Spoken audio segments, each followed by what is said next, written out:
Have you ever sat at work, staring at an email draft, trying to explain ADHD to your boss or team, and nothing sounds right? You want them to understand your brain, but you don't want pity. You want support, but not to be seen as less capable. It's a tough balance, and many of us avoid it altogether because the stigma feels too heavy. But sometimes, explaining ADHD is what makes work sustainable.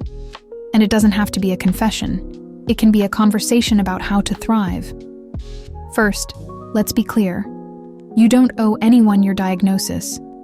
Disclosure is always your choice. But if you do decide to share, you can shape the message in a way that focuses on support, not shortcomings.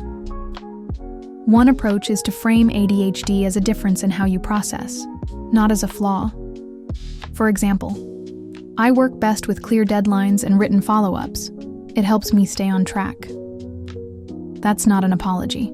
It's an access request. So how do you explain ADHD in the workplace without shame? Start with what ADHD is in practical terms. You might say, ADHD means my brain sometimes struggles with time management or focus when things aren't urgent. But it also means I can hyper-focus on projects, bring creative ideas, and adapt quickly. This balances challenge with strength. It signals honesty and confidence, not deficiency. Next, talk about specific supports rather than general struggles.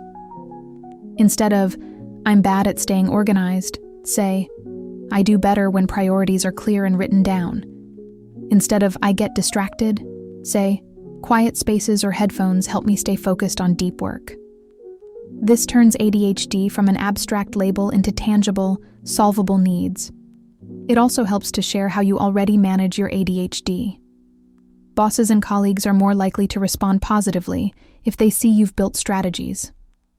For example, I use calendar reminders and task lists to stay on top of deadlines. That shows accountability and reduces the fear that support means extra work for them. Another tip, keep the tone collaborative. ADHD isn't a solo problem to fix. It's part of a team dynamic. You might say, here's what helps me do my best work. Is that doable here? That invites dialogue and positions you as someone who's invested in team success. Now, let's be real. Not every workplace will respond perfectly. Stigma exists. Some managers won't get it. Some coworkers will misunderstand. That's why it's important to gauge trust. If you're unsure, start small. Share one need instead of the whole picture. For example, I sometimes miss details in meetings, so written notes are helpful. See how that lands before sharing more. And here's the key. Don't frame ADHD as laziness or lack of effort, because it's not. ADHD is about differences in executive function, regulating focus, managing time, switching tasks. Framing it that way takes the conversation out of blame and into understanding. Explaining ADHD at work isn't about making excuses.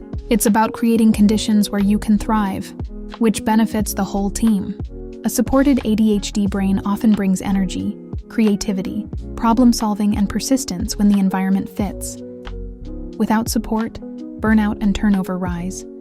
With support, everyone wins. So if you decide to have that conversation with your boss or team, remember this. You don't have to justify your worth. You just need to share what helps you work best. Keep it specific, balanced, and collaborative. And if you're not ready to disclose the label ADHD, you can still advocate for supports by describing needs without naming the diagnosis. Access matters whether or not you share the label. If this resonated, you're not alone. This is Neurodivergent Coffee 5. Daily reflections on ADHD, autism, HSP, and the ways our brains move through the world. Subscribe so the next one finds you. Share this with someone navigating work with ADHD. Because the goal isn't to prove yourself harder. It's to create a workplace that works for all kinds of brains.